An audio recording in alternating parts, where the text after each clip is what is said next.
السلام علیکم ورحمۃ اللہ وبرکاتہ۔ بسم اللہ الرحمن الرحیم، نحمدہ ونصلی علی رسول الکریم صلی اللہ تعالی علی خیر خلقہ وعلی آلہ وصحبہ اجمعین برحمتک یا ارحم الراحمین۔ دوستو، آج ہم ایک ایسے مسئلے کی طرف آپ کی توجہ دلانا چاہتے ہیں جس سے اگرچہ ہم سب آشنا ہیں لیکن اس مسئلے کا حل ہمارے پاس نہیں ہے۔ پاکستان ایک ایسا ملک ہے جو ہر طرح کے وسائل رکھتا ہے۔ یہاں کی زمین زرخیز ہے، یہاں کے دریاؤں میں پانی موجود ہے، یہاں بارشیں بھی ہوتی ہیں، یہاں دھوپ بھی خوب نکلتی ہے، یہاں افرادی قوت موجود ہے، یہاں کے لوگ محنتی ہیں، جفاکش ہیں، بہادر ہیں۔ یہاں کی زمین میں معدنیات موجود ہیں۔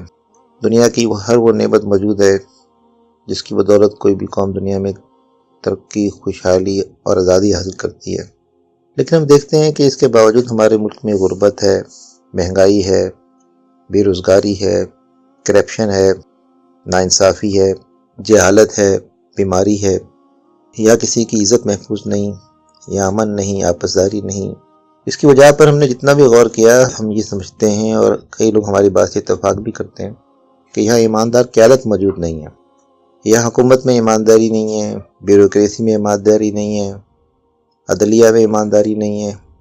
بیوروکریسی، خواہ وہ سول بیوروکریسی ہو یا فوجی بیوروکریسی ہو، لوگ اپنی زندگی گزارتے ہیں، ان کو عام لوگوں کی زندگی سے کوئی سروکار نہیں ہے۔ تو جب تک ہم ایماندار قیادت فراہم نہیں کر سکتے، ہمارے ملک کے مسائل حل نہیں ہو سکتے۔ اگر ہم اللہ اور اس کے رسول صلی اللہ علیہ وسلم کی تعلیمات پر غور کریں، نماز ہے، روزہ ہے، حج ہے، زکوٰۃ ہے، قرآن کی تعلیمات ہیں، نبی صلی اللہ علیہ وسلم کی احادیث ہیں، تو ان سب کا خلاصہ یہ ہے کہ معاشرے سے ظلم کو ختم کیا جائے، غربت کو ختم کیا جائے، امن قائم کیا جائے، آپسداری قائم کی جائے۔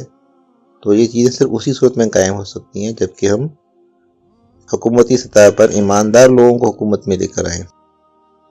تو آئیے آج ہم عہد کرتے ہیں کہ پاکستان میں ایک اسلامی، ایماندار اور مخلص حکومت کو لانے کے لیے جدوجہد کریں گے، اور جو لوگ یہ جدوجہد کر رہے ہیں ان کا ہم ساتھ دیں گے۔ اللہ تعالیٰ جو کچھ ہم نے کہا ہے اور جو کچھ سنا ہے اس پر عمل کرنے کی توفیق دے۔ جزاک اللہ فی الدنیا والآخرہ۔